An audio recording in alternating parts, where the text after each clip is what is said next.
I will be speaking on one unusual topic. Nobody would like to discuss about it in our day-to-day clinical practice. That is gossipyboma, an obstetrician's nightmare. That is an unintended retention of a foreign object. Probably this may be the best term instead of missing foreign body or something like that. So to introduce the subject to you, it is nothing but the retained surgical sponge or an instrument in the abdominal cavity, which is a disaster for the patient. Almost is a disaster as well as a nightmare to the surgeon. Few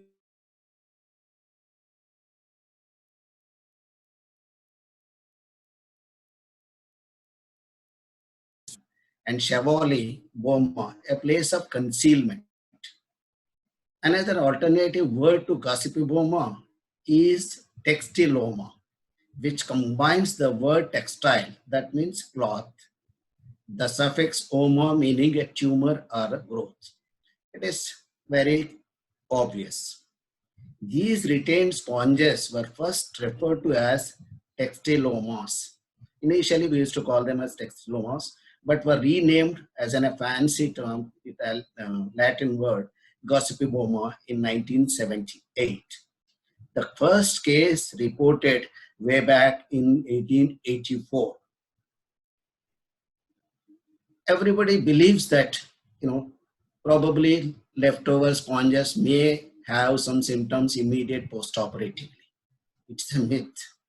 Gossipomas may present at any time from immediate post-operatively to several decades, to decades after initial surgery. Around 50% of them discovered after at least 4 years of the surgery. This is a very important thing one has to remember, because usually we surgeons feel that, the patient is comfortable post-operatively, nothing has been left out inside. So detection of the radio-opaque markers incorporated into the sponge and the meticulous sponge counts in the operating room are not foolproof. This is what we heard. This is another myth, because the count and radio-opaque markers will save us, but they are not foolproof. With studies showing 10% false negative rate. Surgical instruments, needles, and other items can also be inadvertently left behind in surgical fields. Clamps and retractors are the most common types of retained instruments.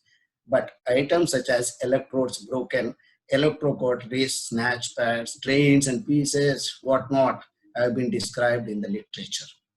It is estimated that retained surgical foreign bodies occur in 1 in 5,500 to 18,000, but the real incidence may be as high as 1 out of 100 to 1,000 to 1,500 abdominal cavity operations.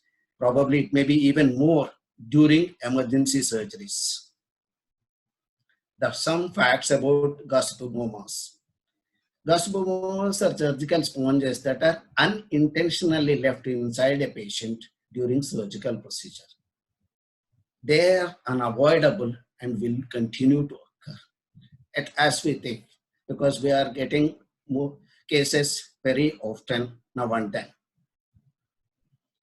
The implications, the medico-legal ramifications of a retained surgical foreign body for the surgeon can be significant.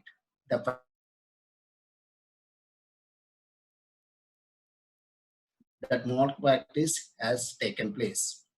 Compensatory damages are awarded. Retained items are completely preventable medical errors. Everybody believes, even surgeons, judiciary, everyone thinks that, it has to be prevented and it is a medical error. And it is always considered as wrong. One instance, it's recently, jury has compensated in the February 5th, 2020, that the jury awarded as penalty or compensation. See, almost $10 million have been awarded to one missing mop.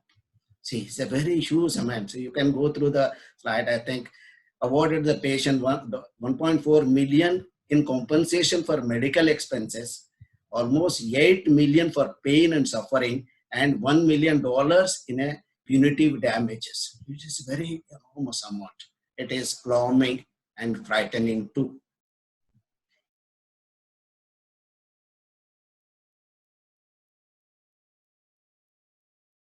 Professional indemnity insurance without is made savers, or the best is the out of court settlement may be the best option or the only option available to get away with the legal complications, because everybody thinks that is an error which should have been avoided.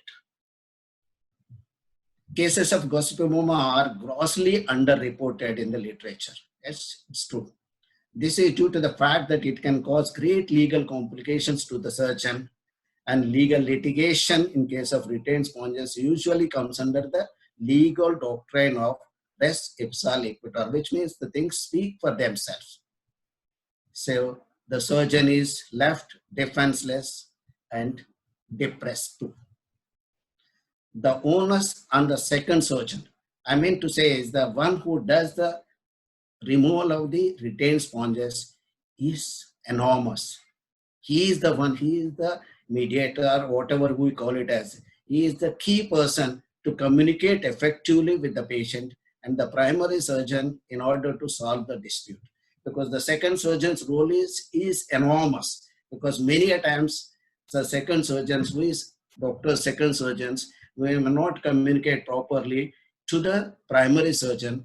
Straight away will deal with the patient, causing lot of disrepute to the primary surgeon as well as to the profession too. The legal implication of the case depends upon the surgical outcome. The patient recovers well, probably we may go with minimal compensation. The prosecution may take place under various sections of the Indian Penal Code. The section 336, rash or negligent act endangering the human life. Section 3.3 case, causing hurt to any person by doing any rash or negligent act which would endanger human life. Section 3.3 of the IPC, causing grievous hurt to any person by doing any rash or negligent, also as a endanger human life, are the applicable sections. In case of mortality, the prosecution can take place under 304A of IPC, causing death of any person by doing any rash or negligent act that does not amount to culpable homicide. This is usually when applied in the road traffic accidents and so on. The best option for a primary surgeon is to go for an out-of-court settlement. Probably I may be repeating it very often. The conclusion is that gossipomoma is a nightmare for the operating surgeon. However, given the complexity of surgical care, eliminating retained sponges may prove elusive. Unless no precautions were taken, they thus can attract a compensation under the law of torts, but definitely not in a criminal charge under Indian Penal Code or the suspension of license. It's some solace for us. Retained surgical materials considered as always wrong, mandating acknowledgement and direct apology to the patient and hospital payment for all costs incurred as a result. The thing speaks for itself. The fact that a surgical foreign body object has been retained itself is a proof the malpractice has taken place. In a review of closed case files in Massachusetts, 40 patients were found to have retained sponges over a 7-year period, representing about half of the claims of the retained foreign bodies during that period. 11 were vaginal sponges, because as a gynecologist, as an obstetrician, retained after vaginal delivery, and these were presumably removed, because we might have encountered this problem very often, might have removed within few days or so. The total compensatory damage awards for the 40 actions were 2 millions. In several cases, a verdict has been returned against the surgeon. Almost 99% of the times, the case goes against the surgeon. The surgeon can be held responsible for his or her own failure to examine the field and look and or feel for the foreign bodies, independent of the staff's responsibility to perform accurate. I mean to say, whatever may be the responsibility of this staff, it is you are responsible. So one responsibility does not relieve the other because they are responsible. That doesn't mean that we are not responsible because we are liable for the punishment. So their responsibility only to a limited extent. Our responsibility is more than their responsibility. In a review of 1,000 cases reported to the National Practitioner Data Bank over a 7-year period, retained surgical foreign body resulted in a mean compensation of $77,000. The maximum payment was somewhere around $2 million. As far as the best, what we think the best in the world is the NHS in Great Britain. But they too have the problems. They had 20 million bills have been paid during the last few years after hundreds of patients leave surgery with objects left inside them. A recent NHS report said the problem occurs amid staffing shortages. They claim that it's a shortage of the staff, but that doesn't mean that the compensation can be reduced. Here is one thing, wherever we see there will be an expert evidence to counter you or support our argument or counter arguments, either the prosecution or the defense. But ironically, in all Indian judgments, the negligence has been tried under the law of torts. Never events or situations where deficiency of service. Always they say that it is only judiciary always thought that it's only negligence, never said that it's the deficiency of the service. Because many a times, there is a difference between the negligence and the deficiency of the services. Probably in the deficiency of the services, we may go without any punishment. But all our courts will think that it is in a negligence. To what extent the negligence is and should be the punishment. So negligence is presumed and no trial of experts evidence is needed. No time the expert is being called in such type of situations. Of course, there are exceptions where the experts also have been called in. Coming to the pathophysiological aspects, there are two types. One is an exudative type leading to the formation of the abscess, which appears very often within few days of surgery. Probably this may be the best because as far as the patients or we doctors are concerned, the patient will come with some symptoms so that we can make a diagnosis. The second one is the fibrinous reaction, which results in the foreign body granuloma. We never know when it is going to be appear and where it is going to be. Coming to the differential diagnosis aspects, includes fecaloma, or the fecaloma may have spotted appearance on CT, but as a recognizable colonic wall. As a gynecologist, I don't have much knowledge about this condition. Hematoma is seen in the early postoperative period and shows resorption in the following. Probably we sometimes mistake these foreign bodies as an hematomas. Abscess is visualized as a mass of fluid and the dense fluid and a well-defined enhancing wall. A wavy, striped or spotted internal high-density areas is in the mass. The presentation. In some cases, retained surgical sponge may be discovered by accident during a radiographic examination, or when a patient comes with a mass or abdominal pain, or sometimes they may come with fistula, intestinal obstruction, and whatnot. The most common symptoms are pain, a palpable mass, vomiting, weight loss, diarrhea, abdominal distension, and tenesmus. This tenesmus business, as a pelvic surgeons, we should not neglect, because this is the most important one. Many a times we ignore it. There is a pelvic abscess or something like that. So tenesmus cannot be ignored as a gynecologist. The main complications are abscess, adhesion, obstruction, fistula formation, peritonitis, erosion of the GI or urinary tract, migration of the sponge into the lumen of gastrointestinal system. The imaging modalities or the workup, exams are usually on non-specific and may appear years after surgery. They usually suspicion. In advanced countries, or of course right now it is easily available, surgical gauze is manufactured with radio-opaque threads that are easily identified in radiographs, but this is not the case in all countries. Of course, this is a slide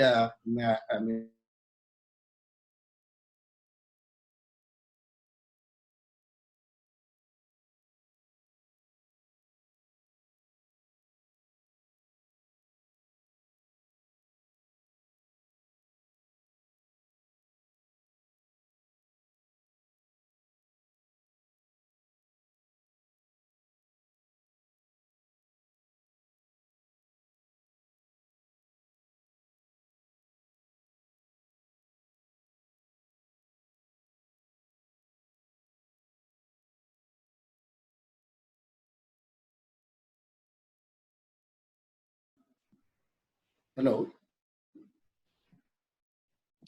Yes, sir.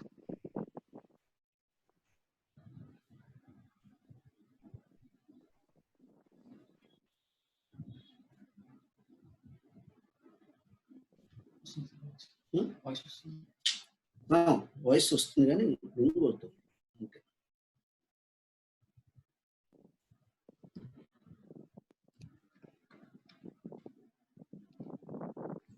తీసేద్దాం.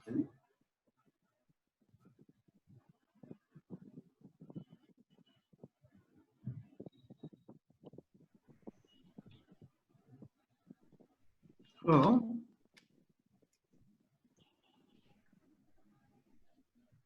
Hello. Hello. Can you hear me now? We are hearing now. In between there was a problem. Yes. Yeah. Can I continue or should I go back? Continue, sir. It is clear now. So I'll continue. Yeah.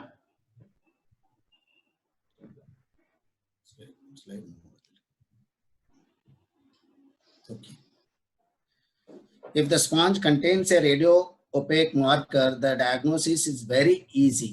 Here you can see the curved or banded radio opaque play lines on the plain radiograph. On an ultrasound, it may appear as a well-defined mass containing wavy, bright internal echogenic structure with a hypoechoic rim and a strong posterior shadow. Because usually I'll say that, because those who are doing ultrasound, imagine that, when you are doing for an dermoid, probably it is almost closely mixed like a dermoid if it is in the pelvis or nearer to the ovaries.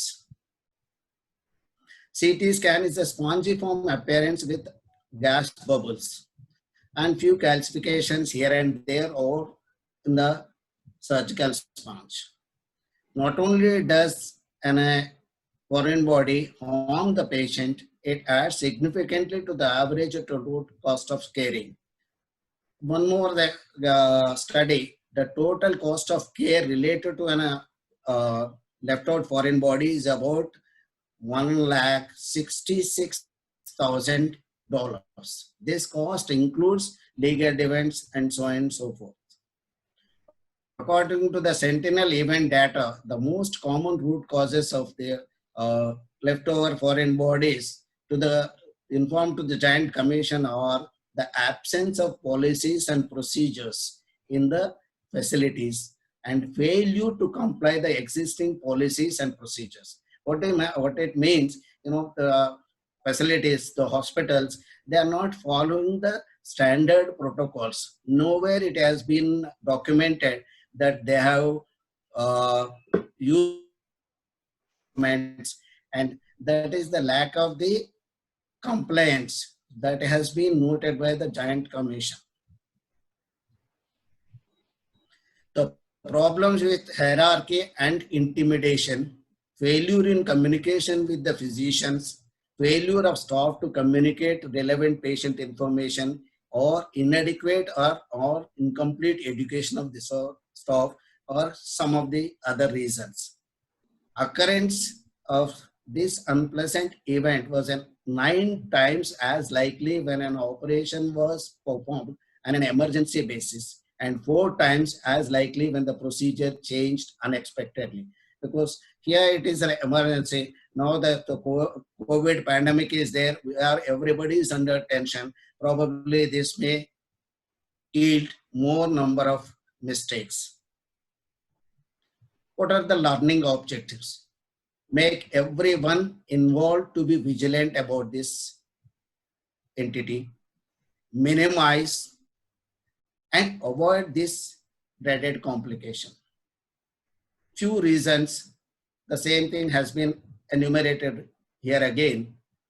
The noise, distractions, especially when the phone calls from other hospitals, other consultants, and people talking in the operation theaters, traffic in and out of operating room, unplanned change in surgery, these some of the things. Of course, level of education, training, experience play a role.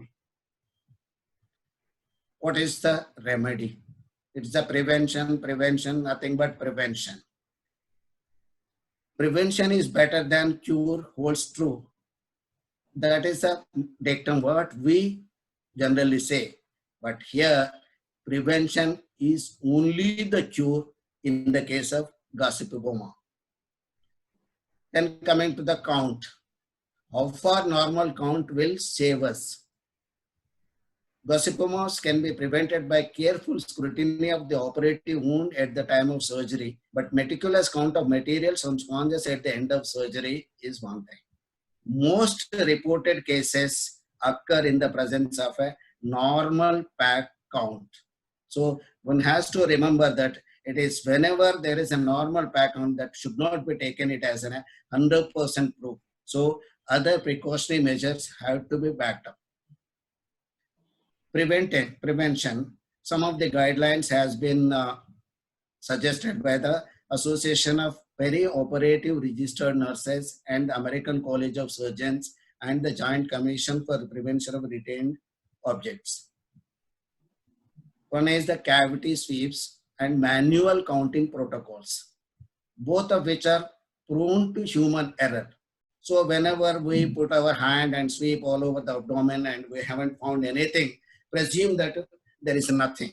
Similarly, sponges count is also, we presume that it is 100%. But have 10 to 15% error rate in cavity sweeps as well as the manual counting protocols. In addition, 80% of retained sponges occur with what staff believe is correct count. Sentinel event data show an incorrect or discrepant count in 52 out of the 772 cases reported to the Joint Commission. What is the count? What are the counts? We were told in our surgical residency, 5 counts are mandatory. One is before the surgical procedure starts, when a new item is added to the procedure. Third is before closing a cavity within a cavity, before wound closure begins. Final count should be performed after skin closure and before the patient leaves the operation theater. Whenever you suspect, when permanent relief of the instrument, ASCAP, nurse, person or circulatory, you have to cross-check. Who is counting in the OR? The circulating nurse or the scrub nurse or both? So they count the equipment before the patient arrives and again when the surgeon starts to close the wound. The circulating nurse who is in charge of running the OR or diversing everyone's performance initiates the count and may repeat it as necessary until everything is accounted for. An accurate count is vital to the patient safety. Create a highly reliable and standardized counting system to prevent catastrophes, making sure all surgical items are identified and accounted for. The counting system should be supported by organizational leaders and surgeons, involving surgeons, proceduralists, nurses, and technicians too. A counting procedure should be performed audibly and visibly by two persons engaged in the process. This is the most important one because we never supervise the scrub nurse or the other technician whether they have counted. Just we only hear that they have counted that sir, count is normal, but we haven't verified that whether they have counted it or not. So we have to visibly see that they are counting and they have to tell audibly that everything is there. The surgical team should verbally acknowledge. That means the surgeon has to say that, yes, I checked, I too checked, and then only the closure should begin. Intraoperative radiographs should be performed when the surgical count is incorrect or when you are in doubt. The entire surgical field should be radiographed and it should be interpreted by a physician who is a competent physician or a radiologist. Effective communication. Surgeon could remind the team that the patient procedure is at risk for a missing mop. So during the procedure, a whiteboard could be used to display the count and they help the team. So everything has to be documented, putting a whiteboard in the theater premises. Barcodes, of course, if they are available with the use of barcode scanner, if it is available, you can use it. Electronic tagging of surgical sponges involves a device that gives off a signal indicating the presence of an ORSS when it is swept across the surgical site. These tagging systems which we are not having it, but the barcodes can be applied whichever they are available with the sponges, but readily they are not available in our country as of now. Please pay attention when counting your sponges. It could save a life and make your life easier, or you can save your life too. Our strategy during few points which I would like enlighten myself, how best we can avoid, especially when we are doing a common procedure like lower segment cesarean section. As an obstetrician, we will be doing day in and day out. Only one mop, because here in my procedure, we are using only one mop during surgery. Why one mop?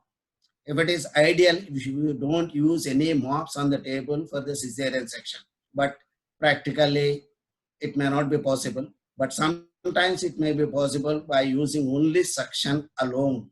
But when we use more than two, there is a possibility of missing one.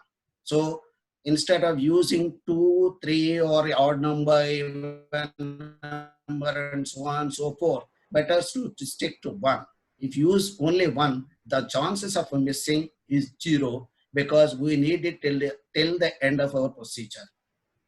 Here I am showing few videos where how we are doing. This is the sponge which is kept on the table. It is measuring 12 inches into 12 inches, which has got a radio opaque thread in it. Our experience over 10 years time, more than 7,000 cases, only single mop measuring 12 into 12 inches is used. Only in 3% of the cases, second mop is used.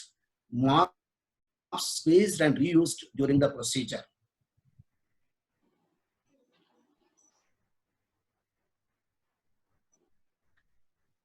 thread in the middle.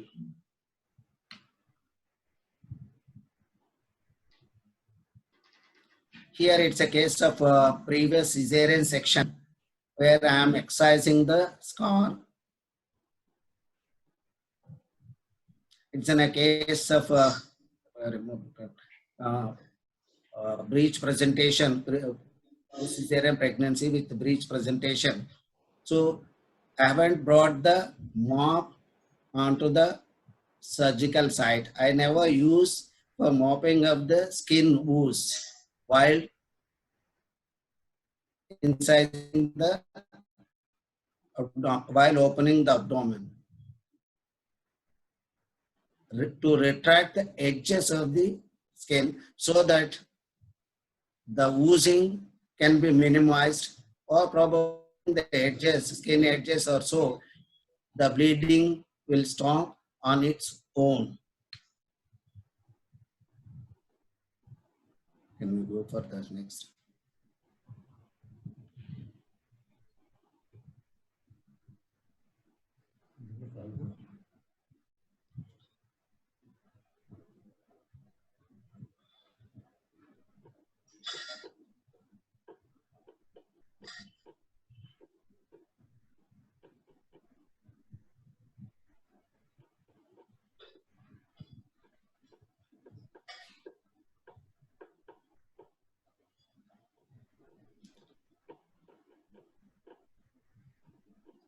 I'll open the abdomen without separating the peritoneum from the rectus muscle.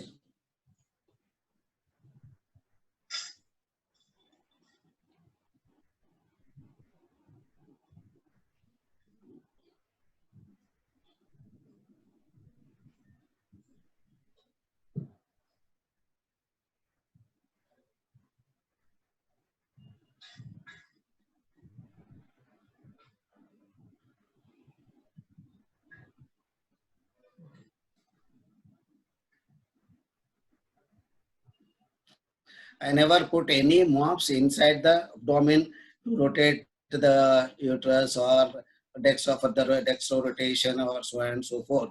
I never do it. If at all they are there, I'll take the help of the anesthetist or other my assistant to push the uterus from above or from the sidewards.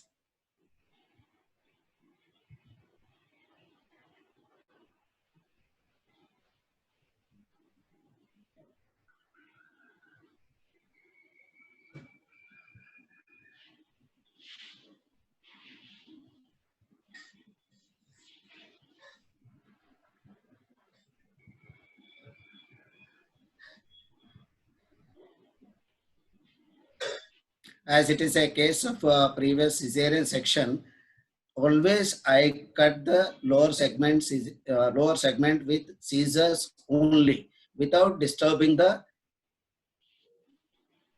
amniotic membrane.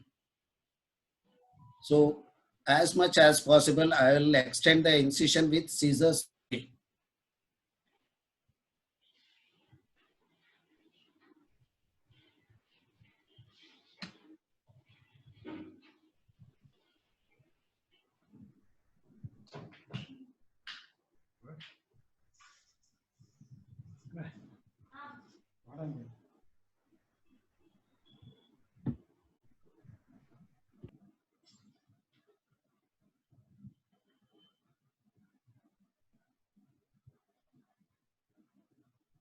Here also for the breech extraction or doing the breech delivery, I never use the mop to wrap around the baby, because I take a towel to do it, because once you use a mop to hold the baby, wrap around the baby, there is another the chance of missing it.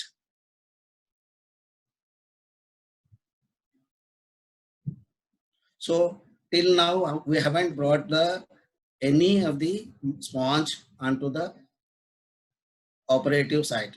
Just now my staff, the nurse gave me the sponge. I kept it inside the wound. So here I am injecting some syntocinon into the myometrium. Usually we have the habit of injecting syntocinon 8 units intramyometrially.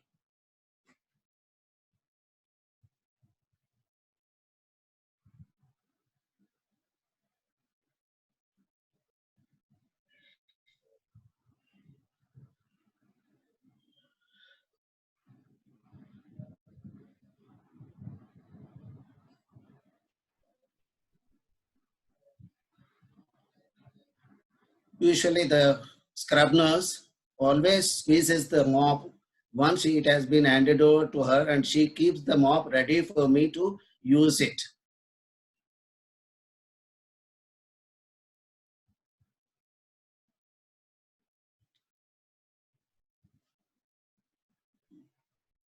I fast forward.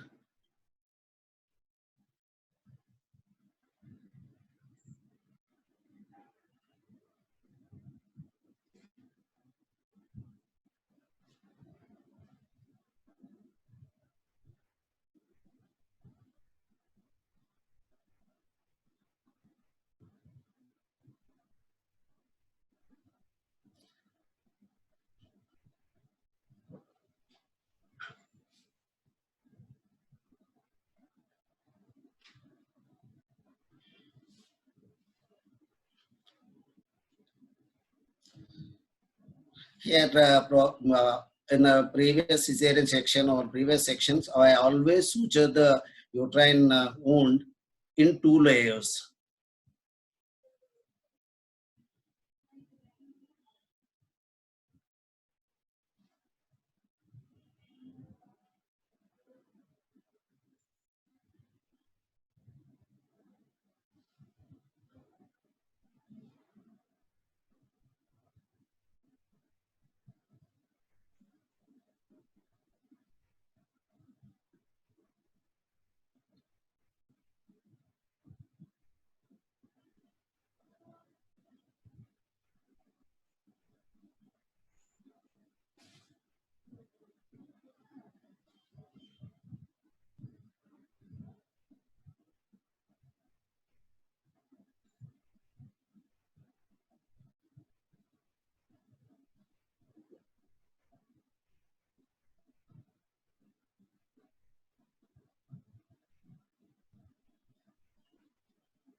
So you might have observed that till the closure of the uterus, we have used only one mop, which has been squeezed very often, so that we need not have to use many more or few mops.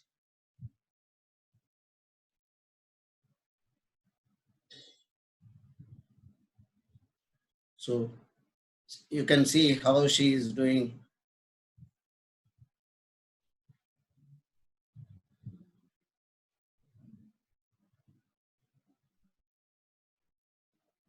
Many a times, whenever there is a heavy bleeding, at least you will come to know that how much blood has been lost by measuring the blood which is there in the kidney tray, because that also will help us, instead of looking into the bottle or the suction bottle which is mixed up with the amniotic fluid and so on.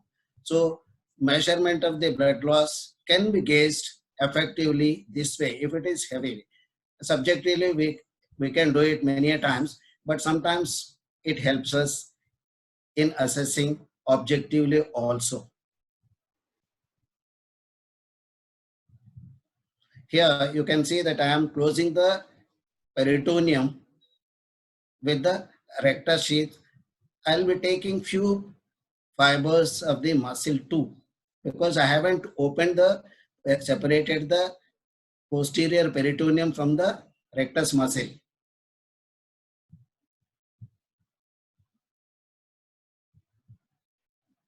My personal experience shows that it's better to close the peritoneum and approximate the recti muscles as much as possible, because so that you can avoid hernia. subsequent hernias. Probably it may be associated with a little bit of extra pain that has been observed in few of my patients, but that doesn't matter because you can use some painkillers or so.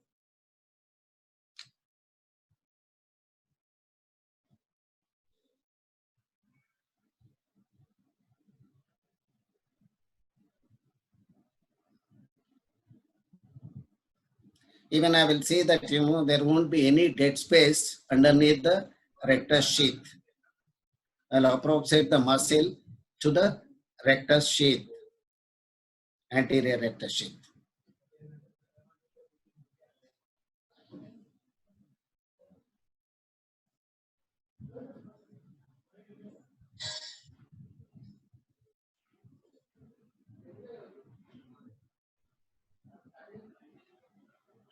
If at all another mop is required, the surgeon has to drop the mop and collect a fresh one. This is a dictum. Suppose in case if there is heavy bleeding or the mop is soaked fully and there is no time for the assisting nurse to squeeze it and give it in, then in that case, the surgeon has to drop it. The nurse will take another one. So that is a dictum one has to follow. Before closure of the abdomen, the scrub nurse has to say verbally that count is correct till the surgeon acknowledges. This has been well authenticated. Ensure that the surgeon verbally verifies the results of the counting procedure. Appropriate documentation. Document the results of count surgical items, instruments, items intentionally left inside a patient, such as needle, device, fragments, so on and so forth. So sometimes the best one is sometimes you check your stock members whether they are doing it or not. Just you hide one of the sponges or some equipment, instrument, and ask them to count. If they come out correctly, something is missing. Yes, your system is working very well. Suppose if they say that, sir, everything is normal, then you have to think twice before you close it, and you have to have your systems in place. Safe technology. Research the potential of using assistive technologies to supplement manual counting procedures and methodical wound exploration. More commonly used technologies are Sentinel Event Alert, include bar coding to aid counting. These are all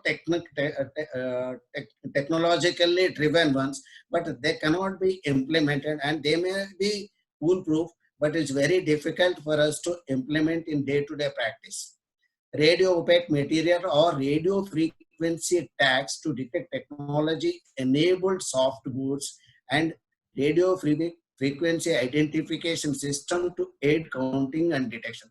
Because a lot of system radio frequency detectors on the tags, mops, so many things are available in the market, but that they are not freely available and they are not cost effective.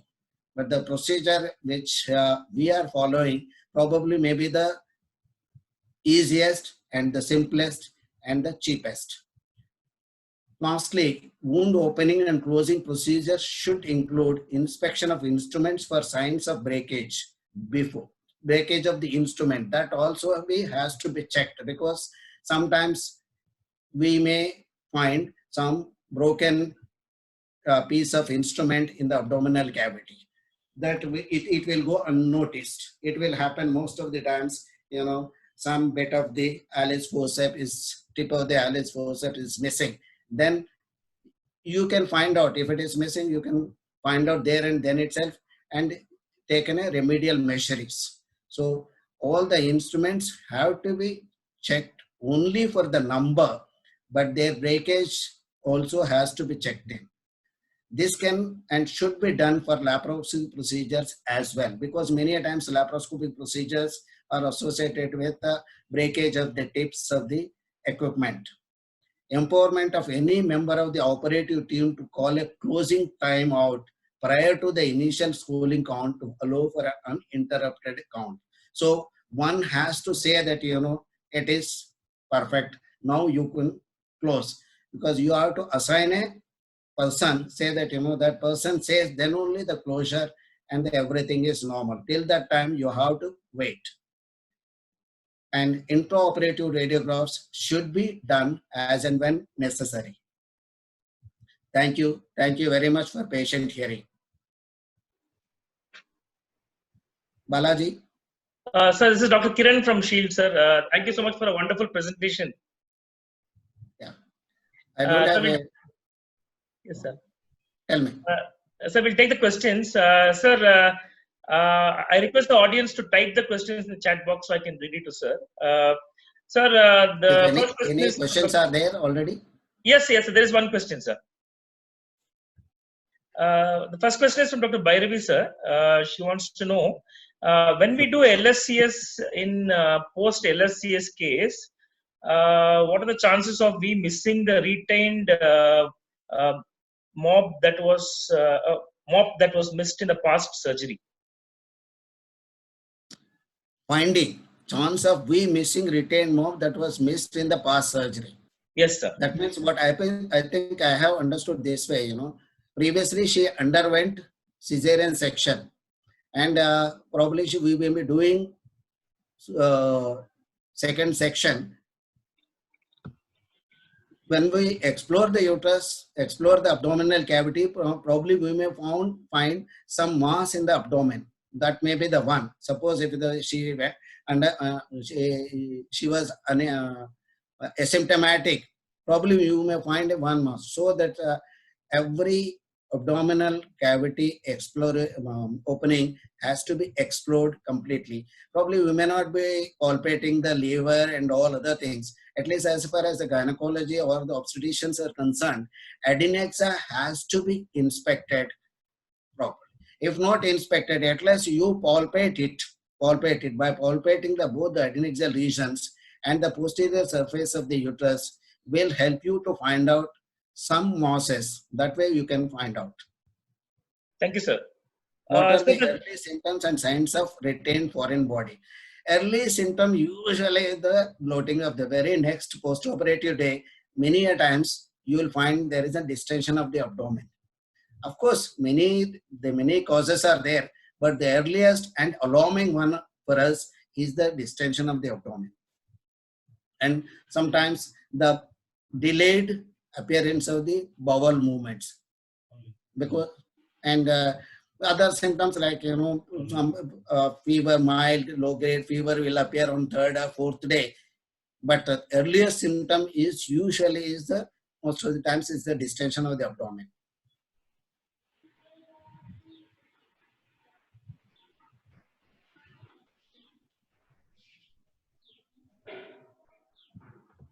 Do you have any other questions? Dr. Kiran? Any more questions to sir, doctors?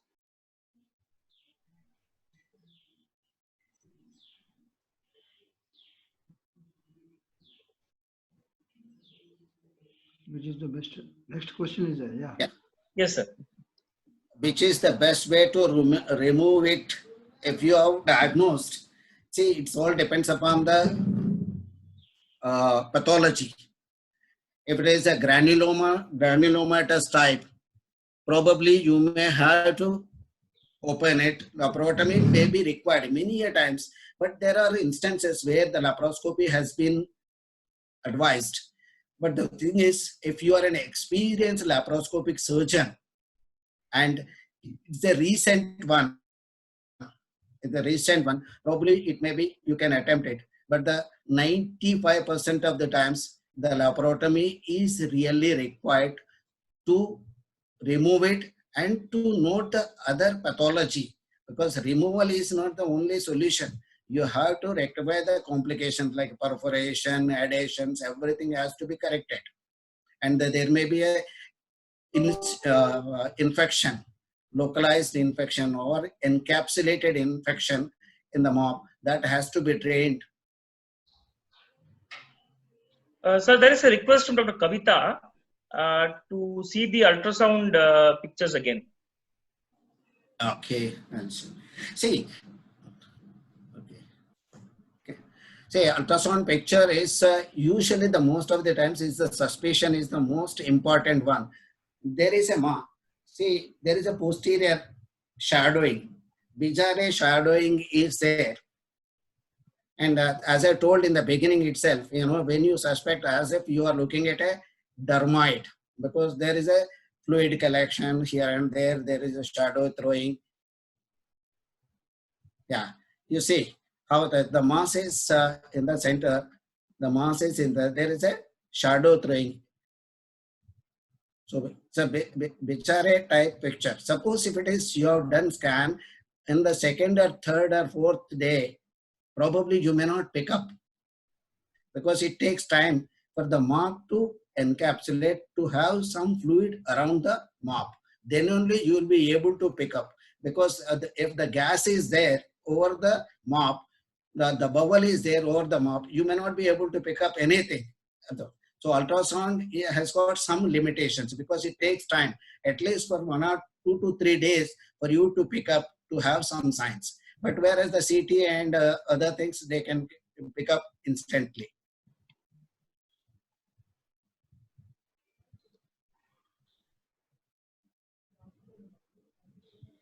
Any more questions, sir, doctors?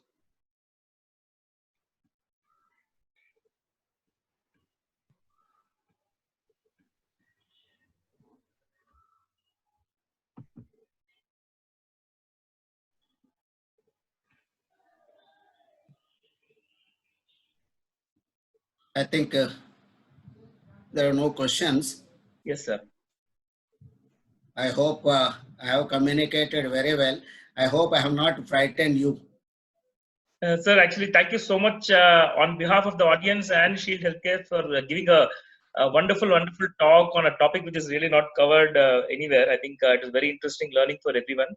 And Maybe for the first time we are doing it on this thing, because it is very, it's not discussed very often in the conferences or any of the meetings. Even for that matter, even local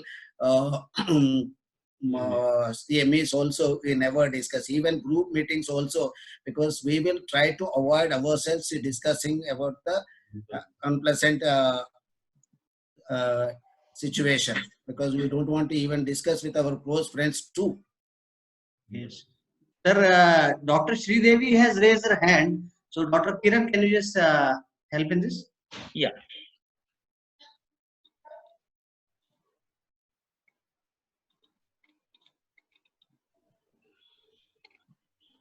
What is the best antibiotic for this type infection?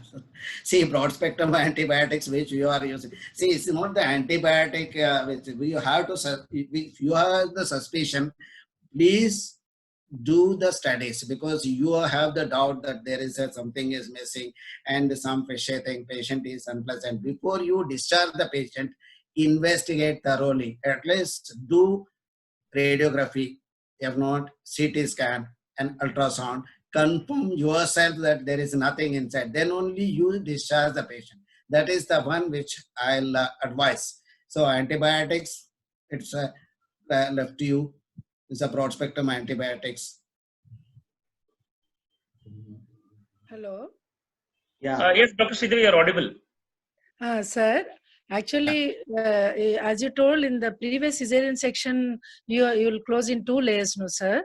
But if it is very much nearer to the bladder, and even one single layer is papery thin, and it is very difficult to close, it is getting teared off, and there is always chance of injury to the bladder. In those situations, how can we tackle to close the?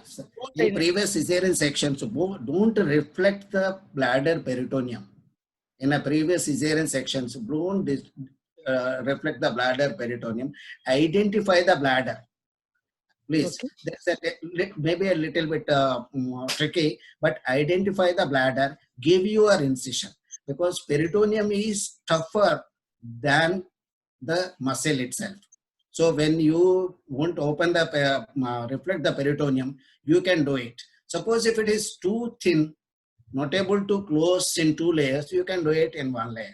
But the better is always you do it, because the adhesion formation, again the scar may adhere into the bladder. The patients will have post-operative pain more. So Which I prefer, and which number is more advised, sir? In the I am using Vicryl 10. Okay, okay. One Thank more you very much, Vicryl sir. I am using.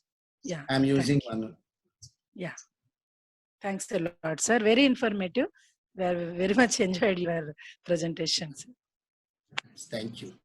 Sir, there is one question from Dr. Kavita, sir. She tells CT is the best in early days. Comments on that, sir. Yeah, CT is always the best to find out the foreign bodies in the abdomen. Because even the ultrasound we may miss, we may not be able to pick up on ultrasound. The CT does it. Suppose if you have the privilege of, I don't say privilege, that you want to find out the only MOP which is radio opaque, has the radio opaque string. X-ray does the job, but the CT is the best. CT abdomen or wherever you want. You know, it has to cover the whole area. Not the, suppose if you have done only hysterectomy, don't limit yourselves to the pelvis. You see that, you know, abdominal, upper abdomen also has to be covered. So it is from the diaphragm to the pelvis, to the thighs. It has to be scanned. Sir, if you can find the patient with retained mass, something like sponge, and if she comes in septicemia with high temperature and mass, even then you wait for some time or you do it an emergency procedure, sir? No, stabilize the patient. You know, you can't, if the patient is in septicemia, you do surgeries, you know, you have to stabilize. You have to correct the her general condition.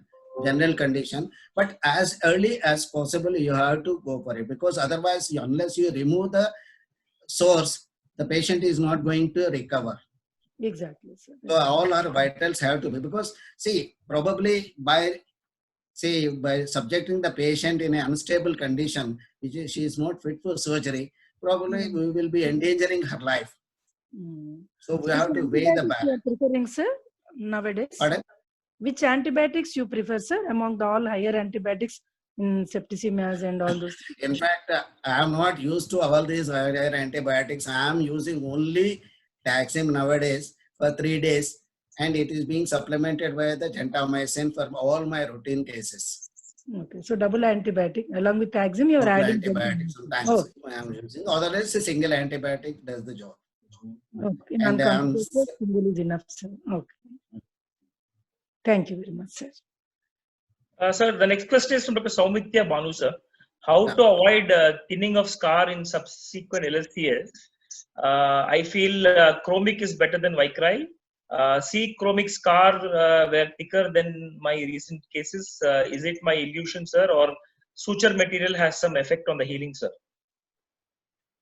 Usually it is presumed that the chromic catgut has got the high rate of tissue reaction, but Vicryl is the best. Vicryl is the best. Still, I believe Vicryl is the best, but the suturing has to be limited, you know, minimal as possible, because too much of suturing, too many sutures, too close to sutures make the edges ischemic, so which will result in a poor scar subsequently. And one more thing is the duration of the or interval pregnancy. If the duration is very less, you know, the patient conceived within a year or so, or within 6 months or so, definitely you are going to have a very thin scar. That is my observation. But still, I presume that the Vicryl is the best. So even in wide keloids of previous surgery, you excise the total scar. Again, you put subcuticular only, sir. Wide keloid. Yeah. Whether keloid is there or not, even the very thin, invisible scar also is there. I will cut the edges, because that will give the good suturing and heals better. Suppose you have given the scar is not visible, you directly incise on the scar and we put a subcuticular suture, probably it may not heal. You excise a little bit here and there so that the fresh edges will be there, the healing will be better always. I always excise the scar. Okay. Most of the surgeons we observed, and even in organic practice, they directly open in the middle of the previous scar and approximate. No, that should not be, because the edges will be scarred. How are you going to heal? Because the scar with the scar, the healing will be poor. So fresh edges always will be better. Yes, sir. Exactly. Exactly. Even I prefer the same. Okay, sir. Thank you.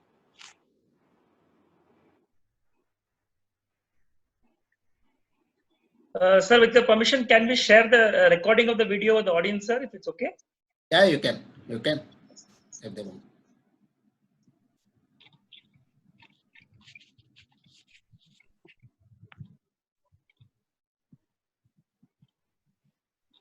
Okay. Yes, sir. So, sir, actually, since there are no more further questions, thank you so much, sir. At the end, I would like to thank the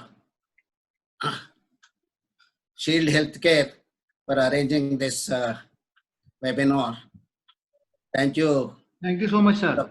Thank you, Balaji, and convey my good wishes to Pawan and others. Thank you. Thank you, doctor. Thank you so much, sir. Thanks for very much informative presentation of the retained sponsors and all that. Very informative, sir. Thanks a lot, sir. I am your junior, sir. I am Dr. Sridevi from Mancherial, sir. Thanks. Very nice to listen to you after a long time. Thank you, madam. Thank